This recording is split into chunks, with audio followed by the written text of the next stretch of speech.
السلام علیکم ورحمۃ اللہ وبرکاتہ۔ حضرات ناظرین کرام، آج کل اپنے ملک بھارت کے اندر ایک بہت ہی بڑا پروپیگنڈا چلایا جا رہا ہے اورنگزیب رحمۃ اللہ علیہ کے خلاف کہ اورنگزیب بڑا ہی کرور شاسک تھا، بڑا کٹر تھا اور اس نے بہت سارے ہندوؤں کے مندروں کو توڑا اور اس نے اپنے باپ کو جیل کے اندر قید کیا۔ اسی کو جاننے کے لیے دوستو، ہندوستان کے ایک بہت بڑے عالم مولانا امین القادری صاحب، جو بریلوی مکتب فکر سے تعلق رکھتے ہیں، ان کی تقریر کو لے کر کے آئے ہیں۔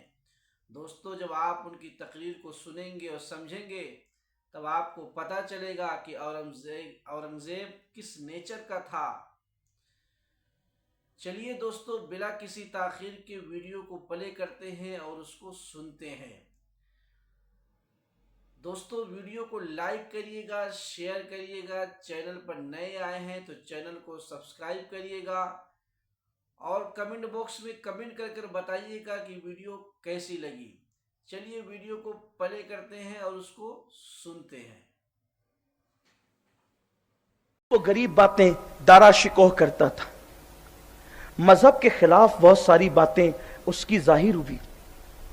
اورنگزیب کو یوں محسوس ہوا کہ اگر دارا کی یہ غلطیاں ایسے ہی بڑھتی رہی تو بادشاہ کے محل سے کفر و شرک کا معاذ اللہ جو ہے وہ پھیلاؤ ہوگا، بلکہ دارا کے بارے میں اس کے مداح لکھتے ہیں جنہوں نے اورنگزیب کو منہ بھر بھر گالیاں دیے دارا کی محبت میں۔ ان مورخین نے لکھا ہے کہ جب وہ کپڑے پہن کر اپنے تخت پہ بیٹھتا تھا تو ادھر ادھر ادھر اور تاج پر باضابطہ طور پر بتوں کی مورتیاں لگی ہوتی تھی۔ اس انداز سے وہ آتا تھا، بلکہ کبھی دلی کی جامع مسجد میں جمعہ پڑھنے آیا تو بھی اسی انداز سے آیا۔ کبھی لوگوں کو جو ہے وہ ہمت نہ ہوئی کہ اس کو ٹوکے۔ یہ بات اورنگزیب کو بہت کھٹکتی تھی، اس لیے کہ اورنگزیب بچپن سے متقی، صالح، نیک طبیعت انسان تھا اور وہ مذہب کا بڑا سختی سے پابند تھا، کیونکہ ملا جیون جیسے استاد کی صحبت اللہ نے ان کو عطا کی تھی۔ اورنگزیب کو ایک ٹینشن تو یہ تھا ہی کہ اس کا الہاد اگر اس طرح بڑھتا رہا تو بہت تکلیف ہوگی اور لوگوں کو کفر سے روکا نہیں جائے گا۔ دارا کا کہنا یہ تھا کہ میں یہ جو کرتا ہوں ایک طبقے کو خوش کرنے کے لیے کرتا ہوں، لیکن بات یہاں پر بہت دو چار کی طرح کہہ دوں کہ کسی طبقے کو خوش کرنے کے لیے اسلام نے طریقہ یہ بتایا ہے کہ اس کے ساتھ اخلاق سے پیش آؤ۔ اسلام یہ نہیں کہتا کہ کسی کو خوش کرنے کے لیے اس جیسے بن جاؤ۔ آپ شرابی کو خوش کرنے کے لیے اتنا تو کر سکتے ہیں، اس کے چہرے کی تعریف کر دے کہ شرابی خوش ہو جائے، اس کے چلنے کی تعریف کر دے کہ شرابی خوش ہو جائے، لیکن آپ شراب کی تعریف کریں تو آپ مجرم ہوں گے۔ خوش تو چہرے کی تعریف سے بھی کیا جا سکتا ہے، خوش تو چلنے کی تعریف سے بھی کیا جا سکتا ہے، خوش تو اس کی آواز کی تعریف سے بھی کیا جا سکتا ہے۔ کیا ضروری ہے کہ شراب کی تعریف سے آپ شرابی کو خوش کریں؟ بلکہ یہ تو اس کو شراب پر دلیر کرنا ہے، یہ تو اس کو شراب پر اکسانا ہے، اور اسلام نے جس کو حرام کیا تم اس کی تعریف کیسے کر سکتے ہو؟ تو یہ کہ ایک طبقے کو خوش کرنے کے لیے ہم یہ کرتے ہیں، ہرگز نہیں۔ اور سن لو، قرآن نے کہہ دیا وَلَن تَرْضَىٰ عَنْكَ الْيَهُودَ وَلَا النَّصَارَىٰ، کہ تم یہود اور نصارہ کو، کافروں کو اس وقت تک خوش نہیں کر سکتے حَتَّىٰ تَتَّبِعَ مِلَّتَهُمْ، جب تک کہ تم ان کے مذہب میں داخل نہ ہو جاؤ وہ تم سے خوش نہیں ہو سکتے۔ تو یہ خام خیال، قرآن نے فیصلہ کر دیا آپ کافروں کو کافر بنے بغیر خوش نہیں کر سکتے۔ کچھ بھی، کتنے بھی نیوٹرل ہو جاؤ، کتنے بھی آپ جو ہے وہ اس طریقے کی باتیں کرنے لگو، کافر کفر کبھی خوش نہیں ہوگا اسلام سے جب تک کہ تم اسلام چھوڑ نہ دو۔ اور اسلام چھوڑو گے تو کیا خدا کی پناہ ملے گی، خدا کی مدد ملے گی؟ ہرگز نہیں، ہرگز نہیں۔ تو یہی سوچ تھی اس کی، گویا کہ اس کے داداؤں کی میں سے اکبر کی طرح اس کی سوچ تھی کہ طبقے کو خوش کرنے کے لیے کرنا چاہیے۔ دوسرا ایک معاملہ یہ تھا اس کا کہ وہ شاہ جہاں پہ مکمل چھایا ہوا تھا، کیونکہ سارے بیٹے مراد ہو، شجاع ہو یا پھر اورنگزیب ہو، یہ سب شاہ جہاں سے دور تھے، یہ سب دور تھے، اور قریب میں صرف دارا شکوہ تھا۔ یہ تینوں بھائیوں سے جو ہے وہ शाहजहां को दूर रखता था और उनके कान भरता था। यूं तो दारा शिको से बड़ा प्यार था, लेकिन जब शाहजहां आखिर उम्र में मुब्तला हो गए मर्ज में, उनका पेशाब बंद हो जाता था, उनको आखिरी उम्र में ये मर्ज हो गया था, उम्र बड़ी हो गई थी, इसलिए शाहजहां रहमतुल्लाह ताला अलैह कुछ बुढ़ापे में दिमाग भी कुछ कम काम करता है इंसान का, तो बहुत ज्यादा वर्गलाता रहता था।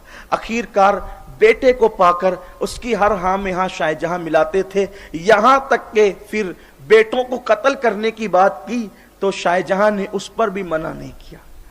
अब आप कहेंगे कि आप तो शुरू में कह चुके बड़े नेक थे, लेकिन भाई इंसान में कुछ खूबियां होती है और कुछ खराबियां भी होती है, लेकिन हम खूबियों का तस्करा करने बैठे हैं, मगर चूंकि तारीख आपके सामने पेश करना है ताकि गलतफहमी का इजाला हो, तो ये घेरे रहते थे अपने मामलात के साथ और शाहजहां को इन तीनों से मिलने भी नहीं देते थे। औरंगजेब की ख्वाहिश ये थी कि किसी तरह से मिल करके सारी गलत फहमियां दूर करें। औरंगजेब को के हवाले से शाहजहां के दिलो दिमाग में इतनी नफरत बिठा दी गई कि यहां तक कह दिया गया कि वो तो हिंदुस्तान की सरजमीन पर आपका नाम खत्म करके अपना नाम का सिक्का चलाना चाहते हैं और अपनी अलल एलान हुकूमत, आजाद हुकूमत वो चाहते हैं। तो शाहजहां को हैरत हुई कि मेरा बेटा जिसको मैंने पाला पोसा बड़ा किया, आखिर वो मेरा इतना मुखालिफ क्यों है। तो गलत फहमियां थी, दूरियां गलत फहमी बढ़ाती थी। लेकिन मैंने औरंगजेब के कई खुतूत पढ़े, औरंगजेब ने जब भी अपने अब्बा शाहजहां को खुतूत लिखे तो इस अंदाज से लिखे, आली जा, आलम पनाह, आला हजरत, एक मर्तबा बारियाबी की इजाजत अता फरमा दे, मैं खुद हाजिर होकर सारे मामलात आपसे खुद कहना चाहता हूं। ये हालात थे कि जैसे खुतूत महल में आते वो वहीं से गायब कर दिए जाते, खुतूत वहीं से गायब कर दिए जाते, शाहजहां तक पहुंचने भी नहीं दिए जाते, और जवाब में यही लोग खुतूत लिखते और उस पर शाही मोहर होती। और इधर से आली जा कहा जा रहा है, आला हजरत कहा जा रहा है, इधर से आलम पना कहा जा रहा है, इधर से जो है जिल्लिल्लाह कहा जा रहा है, और उधर से जो है वो तलखियां है। तो औरंगजेब को हैरत होती थी, हम इतनी मोहब्बतों की बात करते हैं और बाप होकर उधर से नफरतों का इजहार होता है। तो हकीकत तो ये थी कि खुतूत न वहां तक पहुंचते थे और न वहां से खुतूत आते थे। इस मामले में जहां शहजादी जहां आरा बेगम ने बहुत कलीदी रोल अदा किया, अल्लाह उसकी कब्र पर रहमत और नूर की बरसात फरमाए, उसने ये सारी महल की सूरत हाल लिख करके हजरत औरंगजेब को रवाना किया। औरंगजेब ने तहैया किया कि किसी तरह से ये सूरत हाल वहां तक पहुंचे। आखिरकार औरंगजेब जब वहां पहुंचे तो ये प्लान कर लिया गया कि जैसे ये महल में दाखिल होंगे इन्हें कत्ल कर दिया जाएगा, और बर वक्त ये इत्तला उनको पहुंच गई तो वो महल में अब तन्हा या निहत्ते दाखिल होने की बजाय हजारों की फौज लेकर के वो सीधा दाखिल हो गए। और उन्होंने कहा कि जिस बाप को मेरे हवाले से मिसमाइंड किया जाता है, क्यों ना ऐसा हो कि जो लोग जहर उगलने वाले लोग हैं उनको मेरे बाप से मिलने ही न दिया जाए। और औरंगजेब ने इस तरह से अपने वालिद हजरत शाहजहां को एक जो है वो कमरे के अंदर रखा और ये पाबंदी लगा दी कि अब ये किसी से नहीं मिल सकते और इनसे कोई नहीं मिल सकता। इसी को तारीख का गलत प्रोपेगेंडा कहता है कि उसने अपने बाप को कैद कर दिया। भाई किसी से मिलने से रोक देना एक अलग बात है और कैदी बना देना एक अलग बात है। आप इसमें गौर तो करें, कितनी अहम बात है ये। जो हमारे नौजवान टीवी के डिबेट को देख करके औरंगजेब को गालियां दे रहे हैं, औरंगजेब के नाम से कोई शहर नहीं होना चाहिए, औरंगजेब के नाम से कोई गली नहीं होना चाहिए, औरंगजेब के नाम से कोई रोड नहीं होना चाहिए। और तारीख तो पढ़ो आप कि औरंगजेब ने कैद नहीं किया बाप को। अरे जो बाप से इतनी मोहब्बत करता था, इतनी मोहब्बत करता था कि औरंगजेब के बेटे जब हाफिज कुरान हुए और औरंगजेब ने कहा कि जाओ तुम अपने दादा को सलाम करो, तो वो सलाम करने के लिए शाहजहां के पास गए। तो शाहजहां ने कहा बेटे आज ईद तो नहीं है, तुम क्यों सलाम करने के लिए आए हो? कहा दादा जान हम दोनों हाफिजे कुरान हो गए हैं, इसलिए हम आपको सलाम करने आए हैं। तो शाहजहां ने बड़ी हसरत से कहा था कि आज तो तुम्हारे बाप के लिए ईद का दिन है, शायद जहां के लिए नहीं। इसलिए कि रसूल अल्लाह की हदीस है कि जिसका बेटा हाफिज कुरान होता है, क़यामत के दिन उसके सर पर एक नूर का ताज रखा जाएगा जिससे पूरा मैदान महशर मुनव्वर होगा। काश मेरा कोई बेटा भी हाफिज कुरान होता तो ये शरफ अल्लाह मुझे भी अता करता, लेकिन मैं इससे महरूम हूं कि मेरे बेटे को तो ये शरफ मिलेगा लेकिन क़यामत में मुझे नहीं मिलेगा। दोनों बच्चे औरंगजेब के पास आए, कहा दादा ने हसरत से ये कहा, औरंगजेब अखंड भारत का बादशाह था लेकिन कहा कि मेरे बाप की तमन्ना ये है कि मेरा भी कोई बेटा हाफिज कुरान हो। तो अब औरंगजेब उस वक्त तक अपने घर से कदम नहीं निकालेगा जब तक कि हाफिज कुरान न हो जाए। हिंद की तारीख गवाह है कि बाप की हसरत को पूरा करने के लिए अधेड़ उम्र में औरंगजेब ने सारी हुकूमत को कमरे में बैठकर चलाते हुए सिर्फ 6 महीने में कुरान मुकद्दस हिफ्ज़ किया। सिर्फ 6 महीने में। जो अपने बाप का एक हसरत वाला जुमला इस शान से पूरा कर दे, वो बाप का बेवफा होगा, वो बाप का गद्दार होगा, वो बाप को कैद करने वाला होगा। नहीं, औरंगजेब को खौफ यह था कि अगर मेरा भाई दारा शिको या कोई XYZ इनके पुराने मिलने वाले इनसे मिलते रहे तो ये फिर कोई फितना पैदा करेंगे, कोई फितना ना हो, इसलिए कमरे में रख दिए गए और किसी से मिलने को रोक दिया गया। इसी पर इतना ड्रामा और इतने किस्से गढ़े गए, इसी पर इतनी कहानियां गढ़ी गई। कैद कर दिया, कैद कर दिया, कैद कर दिया। अरे नादान, जो हिंदुस्तान की एक लड़की को इतना इंसाफ दे। अब बात मैं समेटने लगा हूं, इंशाअल्लाह फिर कभी गुफ्तगू होगी, टाइम हो गया अपना। लेकिन बस यहां पर एक अहले इल्म के लिए, अहले इंसाफ के लिए, क्योंकि मुझे पता है गुफ्तगू पता नहीं कौन कौन सुनेगा, अल्लाह करे लोगों तक हक पहुंचे। तो अहले इंसाफ के लिए मैं दोनों वाकयात रखता हूं। एक तो ये कि अपने बाप को कैद कर दिया, जो अपने बाप का ना हो वो दुनिया में फिर किसका हो सकता है। लेकिन दूसरी तरफ औरंगजेब का किरदार भी तो देखो। औरंगजेब ने अपनी पूरी जिंदगी कभी किसी पे जुल्म नहीं किया। एक बादशाह जिसे दुनिया शिवाजी कहती है, उसके घर की एक औरत जंग के मैदान में पकड़ी गई तो औरंगजेब ने कहा बेटी किसी की भी हो, इस्लाम का नुक्ता नजर यह है कि बेटी बेटी होती है, इसलिए इज्जत के साथ इसको वापस किया जाएगा अगरचे दुश्मन की बेटी हो। यह नजरिया था। और आप कहते बाप को कैद कर दिया, जो माँ बाप का न हुआ वो किसी का नहीं हो सकता। बल्कि चलिए छोड़िए सारी तारीखी रिवायात को छोड़िए, कुछ रिवायत होती है, कुछ दरायत होती है। दरायत यानी सबूत होते हैं। एक ऐसा सबूत पेश करता हूं औरंगजेब के आदिल होने पर कि इंशाअल्लाह ताला अहले हक को हक तक पहुंचने में आसानी होगी और इसी पे गुफ्तगू इंशाअल्लाह खत्म कर देंगे। बनारस की सरजमीन पर जब आप बनारस जाएंगे, बनारस कोई आसमानों पर तो नहीं है ना, बनारस तो जमीन के ऊपर एक शहर है। जब आप बनारस जाएंगे तो आप बनारस जाकर के किसी से पूछिएगा कि वो जगह कहां है जिस मस्जिद की जमीन देने वाला कोई मुसलमान नहीं था बल्कि बनारस का एक पंडित था। हमने उस मस्जिद पे जाना है जिसकी जमीन देने वाला मुसलमान नहीं बल्कि एक पंडित है। पंडित ने जमीन दी है मस्जिद के लिए। आखिर ऐसे हालात क्या पेश आए थे कि पंडित जमीन दे रहा था मस्जिद के लिए? क्यों दिया उसने? मस्जिद के लिए जमीन क्यों दी? तो उसके पीछे पस मंजर तारीखी ये है कि बनारस का वो पंडित जो उन तमाम पंडितों का सरदार था उस दौर का, उसकी एक बहुत खूबसूरत बेटी थी और औरंगजेब की पूरे भारत पर हुकूमत थी।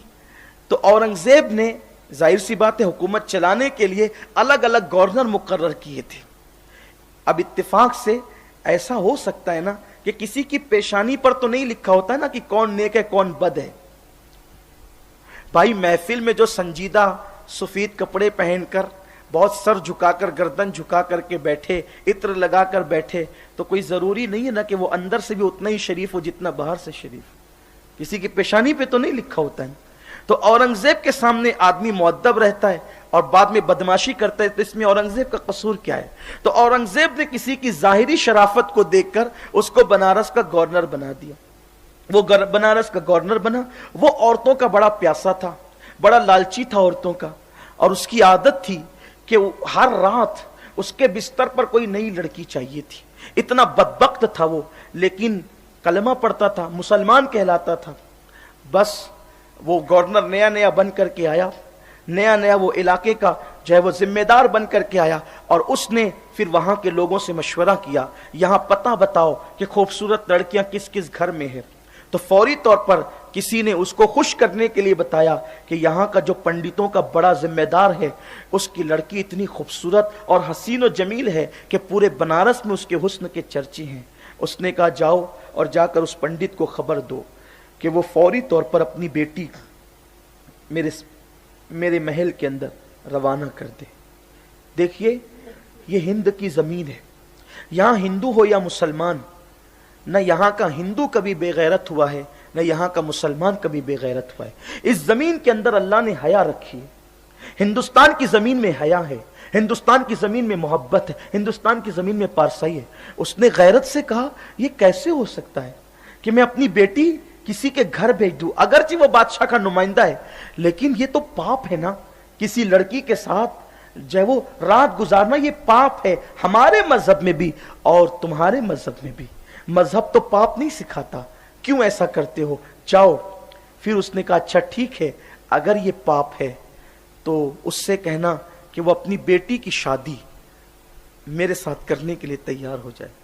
اس نے کہا حیرت ہے، ہم برہمن ہیں آپ مسلمان ہیں، دونوں میں شادی کیسے ہو سکتی، ایک مسلم اور غیر مسلم میں شادی کیسے ہو سکتی ہے؟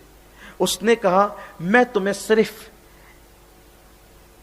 چند دنوں کا ٹائم دیتا ہوں، اگر ان دنوں کے اندر اپنی بیٹی کی ڈولی سجا کر میرے گھر نہ بھیجی تو پھر اپنی بیٹی کا جنازہ دیکھنے کے لیے اور اپنی موت دیکھنے کے لیے تیار ہو جاؤ۔ پنڈت نے کھانا چھوڑ دیا، پینا چھوڑ دیا، ہنسی چھوٹ گئی، سب ختم ہو گیا۔ ہماری جماعت کے بہت بڑے عالم علامہ ارشد القادری رئیس القلم نے اس تاریخی واقعے کو اپنے انداز میں لکھا ہے، جس کو میں اپنے الفاظ کے جامع میں پیش کر رہا ہوں۔ بہت ہوشیار چتر چالاک بیٹی نے اپنے باپ سے کہا بابا تو پریشان کیوں ہے؟ کہا بیٹی چھوڑ دو، رہنے دو۔ کہا تو کھانا نہیں کھاتا، کیا بات ہے؟ آخر کار باپ نے بیٹی کو کہا بیٹی ایک مسلمان گورنر ہے اور وہ تیرا ہاتھ مانگتا ہے، میں کیا کروں؟ اورنگزیب کا بھیجا ہوا ہے، سوچ تو صحیح اس دن ہمارے لیے کتنا بدترین دن ہوگا کہ ہماری بیٹی کسی مسلمان کی دلہن بن کے جائے گی، یہ کیسے ہو سکتا ہے؟ اس لڑکی نے کہا آپ ایک کام کریں، اس سے 1 مہینے کی مہلت مانگ لیں، اس سے کہنا اتنے دن کی نہیں 1 مہینے کی مہلت دے دیں، 1 مہینے بعد ہم اپنی بیٹی کی ڈولی سجا کر تمہارے گھر بھیج دیں گے۔ وہ پنڈت کے پیروں کے نیچے سے زمین کھسک گئی۔ اس نے کہا بیٹی میری بیٹی کسی مسلمان کے گھر جائے گی؟ کہا نہیں جائے گی، لیکن آپ اس سے بات تو کریں، 1 مہینے کا وقت تو لیں، ان سب ٹھیک ہوگا، سب خیر ہوگا، بس آپ اس سے 1 مہینے کا ٹائم لے لیں۔ بیٹی کی ہوشیاری پر باپ کو بڑا ناز تھا، اس نے جا کر کے کہا 1 مہینے کا وقت دے، 1 مہینے کے بعد بیٹی کی ڈولی سجا کر بھیج دیں گے۔ ادھر وہ لڑکی، باپ ٹائم لے کر آیا اور وہ لڑکی بنارس سے غائب ہو گئی۔ پتہ نہیں وہ لڑکی کہاں چلی گئی، لیکن مورخین نے لکھا ہے کہ اس ہوشیار لڑکی نے اپنے پورے وجود کو کس کے باندھا اور لڑکیوں کی جو علامتیں تھیں اس کو مکمل چھپایا، اور مغل شہزادے اس زمانے میں جو کرتے اور جبے پہنتے تھے وہ جبہ اس نے پہنا، اور مسلمانوں کی طرح سر پہ پگڑی باندھی اور گھوڑے پہ سوار ہو کر وہ بنارس سے دلی چلی گئی۔ ان دنوں اورنگزیب کا طریقہ کار یہ تھا کہ سلطان محی الدین اورنگزیب عالمگیر جمعہ کی نماز خود پڑھاتے تھے۔ یہ اسلام کا طریقہ کار ہے کہ جو بادشاہ ہوگا وہ مسجد کی امامت بھی کرے گا، یہ طریقہ کار ہے۔ یہ اور بات ہے کہ آج کے ہمارے کارپوریٹر حضرات کو کلمہ نہیں آتا، یہ ایک الگ بات ہے۔ ہمارا ایم ایل اے غسل کا طریقہ نہیں جانتا، یہ ایک الگ بات ہے۔ یہ رونا ہے ہمارا، یہ ہماری کم نصیبی ہے، یہ کہ اہل اقتدار دین نہیں جانتے، یہ ایک الگ بات ہے۔ اس لیے کہ لوگ رشوتوں پہ ووٹ دیتے ہیں، یہ حالات ہیں۔ جب تک لوگ اپنے ضمیر کی آواز پر ووٹ دیتے تھے اس وقت تک کہ ہمارے تاجدار ایسے تھے۔ اب جب سے لوگوں نے رشوتوں پہ ووٹوں کو بیچنا شروع کر دیا ہے تو ووٹ دینے والا رشوت خور ہوگا تو جس کو دے رہا وہ کون سا ایماندار ہوگا؟ اگر محفل میں کوئی ایسے لوگ ہوں تو خدا کے لیے مجھے معاف کریں، نشتر جو لگاتا ہے وہ دشمن نہیں ہوتا۔ میں کوئی سیاست داں بھی نہیں ہوں، لیکن بات نکلی ہے تو عرض کر رہا ہوں۔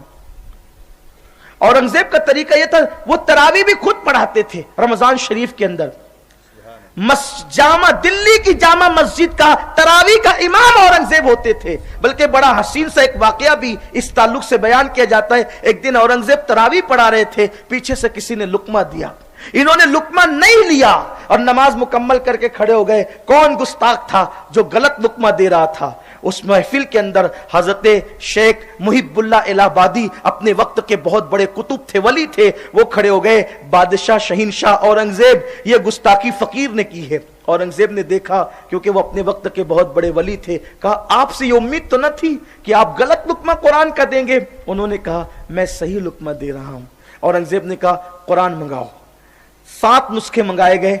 4 नुस्खे औरंगजेब की तायीद कर रहे थे और 3 नुस्खे शेख मुहिबुल्लाह इलाहाबादी की तायीद कर रहे थे। औरंगजेब ने कहा मेरी तरफ तादाद ज्यादा है, इसलिए मैं सही पढ़ रहा हूं। शेख मुहिबुल्लाह इलाहाबादी ने फिर क्या किया, अपनी चादर उठाई और औरंगजेब के सर पे डाल दिया। कहा अब बोल कौन सही पढ़ रहा था? तो औरंगजेब कदम पकड़ लेते हैं। कहा हजरत आप जो कह रहे हैं वही सही है। तो उस वक्त लोगों ने कहा कि एक फकीर की डांट पर औरंगजेब ने अपना मौकिफ बदल दिया। तो औरंगजेब ने कहा तुम्हें नहीं पता, जब इस फकीर ने अपनी चादर मेरे सर पे डाली तो लौहे महफूज पर मेरी निगाह पड़ गई और लौहे महफूज पर वही लिखा था जो हजरत मुहिबुल्लाह इलाहाबादी कह रहे थे। उस वक्त मुहिबुल्लाह इलाहाबादी ने फरमाया औरंगजेब तुम मुसहफ देख करके पढ़ते हो, हम औलिया अल्लाह लौहे महफूज देख करके पढ़ा करते। ये भी एक हसीन सा वाकया है, ये भी बड़ी शान वाली चीज है। तो औरंगजेब जुमा की नमाज के बाद वो जो सीढ़ियां है ना, आपने जामा मस्जिद तो देखी होगी दिल्ली, वो जो सीढ़ियां है उस पर बैठ जाते थे और आम पब्लिक से मुलाकात होती थी और लोग अपने अपने मसाइल औरंगजेब के सामने पेश करते थे, सबकी सुनते थे। औरंगजेब नमाज जुमा के बाद हफ्ते में एक दिन था जो अवाम के लिए जो चाहे अपनी हाजत पेश करे, जो चाहे अपना मसाला पेश करे, ये अंदाज था हजरत औरंगजेब आलमगीर का। लोग बैठे हुए थे, औरंगजेब भी थे। अच्छा, आजकल सिक्योरिटी का बड़ा मसला है। जो लोग लीडर होते हैं, जो लोग पब्लिक में मशहूर होते हैं, उनको जब डर लगता है हमें कोई मार ना डाले, हमें कोई धक्का ना दे, हमें कोई जो है वो नुकसान ना पहुंचा दे। याद रखना, सिक्योरिटी रखना कोई गलत बात नहीं है, लेकिन जो किसी पे जुल्म नहीं करता उस पे भी जुल्म नहीं होता। ये तारीखी जुमला सैयदना फारूक आजम ने कहा है। जब रोम का एलची मदीने मुनव्वरा में आया, कहा कि तुम्हारा बादशाह का महल कहाँ है, तो रोम के एलची को कहा गया हमारा कोई बादशाह नहीं है और उसका कोई महल भी नहीं है, अलबत्ता हमारा एक अमीर है जिसको हम अमीरुल मोमिनीन कहते हैं, लेकिन हमारे घरों से ज्यादा उसका घर का हाल खस्ता है, हाथ उठाता है तो उसके छत तक हाथ पहुंचती है। अलबत्ता वो इस वक्त तो घर में नहीं होगा, बल्कि अपनी बकरियों को चरा रहा होगा किसी जंगल के अंदर, जाओ वहीं जाकर उससे मिल लो। वो रोम का एलची आया तो उसने क्या देखा कि एक जंगल के अंदर एक दरख्त के नीचे बकरियां चर रही है और फारूक आजम रेत पर हाथ का तकिया बनाकर सोए हुए। नर्म गद्दों पर करवटें बदलते हैं, खौफ से नींद नहीं आती, इसलिए कि करप्शन जो करते हैं उन्हें नींद कब आएगी, रिश्वत जो खाते हैं उन्हें नींद कब आएगी, लोगों का माल हड़प कर जाते हैं उन्हें नींद कब आएगी। इसीलिए किसी ने बहुत अच्छे अंदाज से कहा है कि सो जाते हैं फुटपाथ पर अखबार बिछाकर, मजदूर कभी नींद की गोली नहीं खाते। बहुत ईमानदारी से कमाने वालों को नींद की गोलियां खाने की जरूरत नहीं पड़ती। अल्लाह हम सब के हाल पे नहीं, हाथ का तकिया बनाकर 3 बर्रे आजमों पे हुकूमत करने वाला उमर इब्न खत्ताब एक दरख्त के नीचे रेत पर सो रहे हैं। रोम के एलची की नीयत खराब हो गई, सोचा कि जिसके नाम से कैसर और किसरा के ताजदार डरते हैं, अगर इसकी गर्दन उड़ा दूं तो इनाम कितना मिलेगा। बस जैसी तलवार पर हाथ डाली, फारूक आजम ने करवट बदली, चेहरे का ऐसी हैबत थी कि हाथ कांप गए, आंख खुली तो कहा क्या हुआ? रोम का एलची हूं, खत लेकर के आया। खत लिया और उसके बाद का एक बात बताएं कि आपके नाम से कैसर और किसरा के ताजदार कांपते हैं और आप इस तरह से बेखौफ सो रहे, आपको डर नहीं लगता कि आपको कोई कत्ल कर देगा, नुकसान पहुंचाएगा। उस दिन फारूक आजम ने एक तारीखी जुमला कहा था, जो जुल्म नहीं करता उस पे भी जुल्म नहीं किया जाता। हमने कभी किसी पे जुल्म किया ही नहीं, तो हम पे जुल्म क्यों किया जाएगा? یہ بات ہے. اور پھر ہم ایمان رکھتے ہیں تقدیر پر. اگر قدرت نے موت لکھ دی ہے تو چونٹی کے کاٹنے سے بھی موت آ سکتی ہے, اور قدرت نے موت نہیں لکھی ہے تو تلواروں کے گھائل ہونے سے بھی کوئی موت نہیں آ سکتی. موت پابند ہے قدرت کے حکم کی. موت تلواروں سے نہیں آتی, موت تلواروں سے نہیں آتی, موت زہر سے نہیں آتی, موت قدرت کے حکم سے آتی ہے, لیکن اس کو تو بہانا چاہیے. تو اورنگزیب زینے پر بیٹھے اور لوگ آ کر کے اپنی فریاد کر رہے ہیں. ایسے میں ایک مغل شہزادہ سامنے آیا کہ فریاد فریاد. اورنگزیب نے مغل شہزادے کو دیکھا, اور دیکھنے کے بعد اس مغل, لوگ سمجھتے تھے مغل شہزادہ ہے. اورنگزیب نے اپنی جو چادر تھی وہ چادر اٹھا کر اس کے سینے کی طرف پھینکتے ہوئے کہا, بیٹی, اسلام لڑکیوں کو اس طرح مردوں کے سامنے آنے سے منع کرتا ہے. لوگ حیران تھے کہ یہ تو مغل شہزادہ ہے اور اورنگزیب اس کو بیٹی کہہ رہا ہے. اور پھر کہا کہ اسے ایک مخصوص کمرے میں لے کر کے چلا جائے.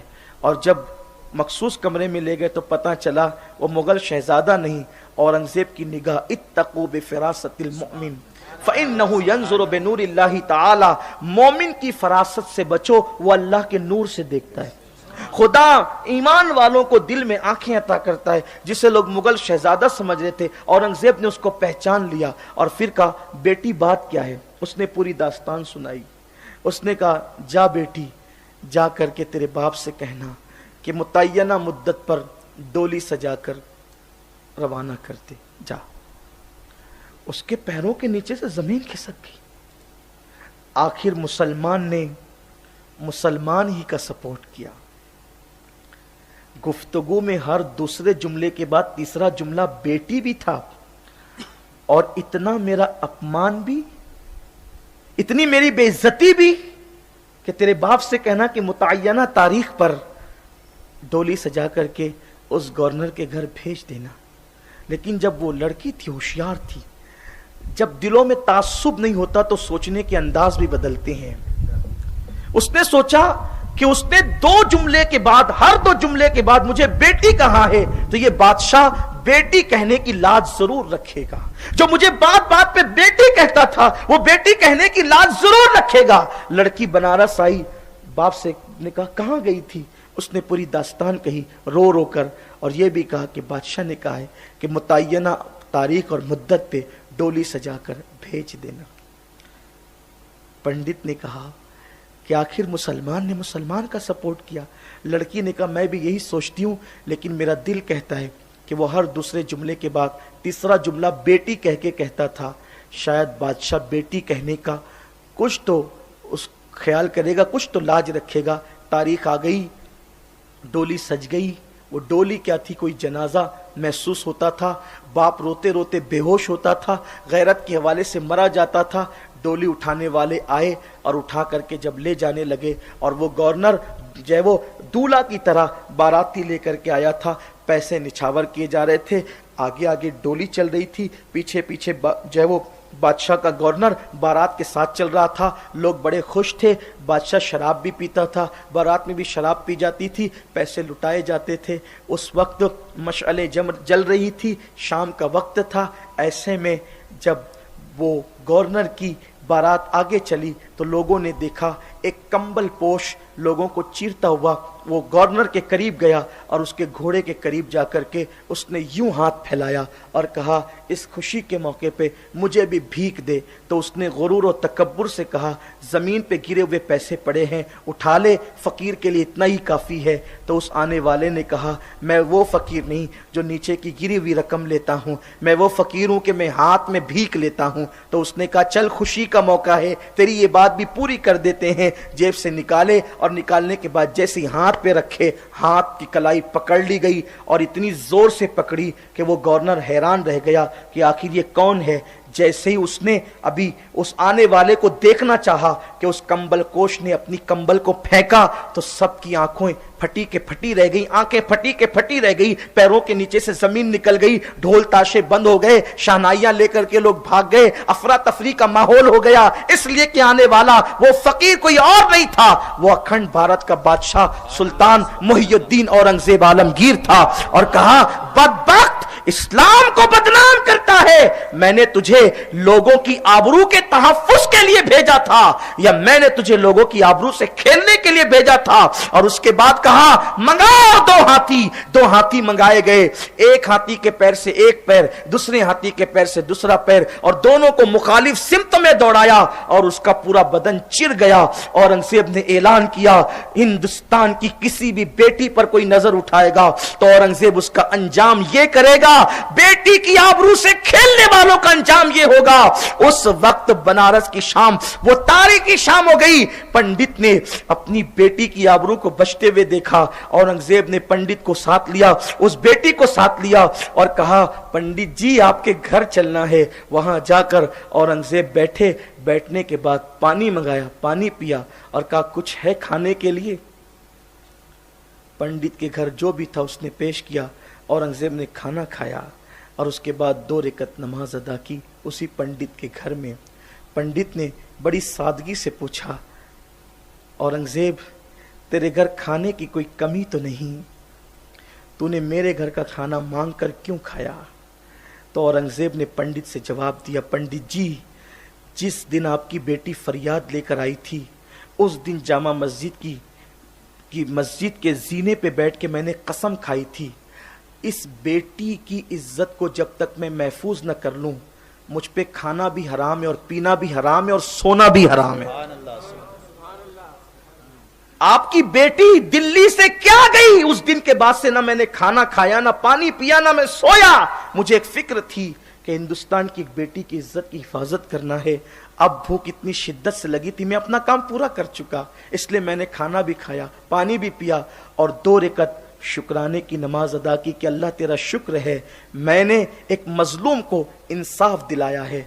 पंडित ने कहा, औरंगजेब तुमने यहां 2 रकात शुक्राने की नमाज पढ़ी है, अब यहां कोई और काम नहीं होगा, यहां हमेशा नमाज ही होती रहेगी। ये मैं अपना घर आपके अखलाक व किरदार को देख करके मस्जिद के लिए पेश करता हूं। अब मुसलमान हमेशा यहां नमाज पढ़ते रहें। ये हमारा किरदार है, ये औरंगजेब का किरदार है, ये इस्लामी बादशाहों का किरदार है जिनको लोग गालियां देते हैं। तारीख नहीं पता इसलिए गालियां देते हैं। जिस दिन असल तारीख बेनकाब होगी इंशाअल्लाह तारीकी के पर्दे छटते हुए नजर आएंगे। मैं आप सबसे गुजारिश करता हूं इस्लामी तारीख को पढ़ें, उलमा की सरपरस्ती में पढ़ें ताकि हकीकत से आगाही हो सके। अल्लाह औरंगजेब की कब्र पर रहमत व नूर की बरसात फरमाए, उनके दर्जात को बुलंद फरमाए और अल्लाह हमारे नौजवान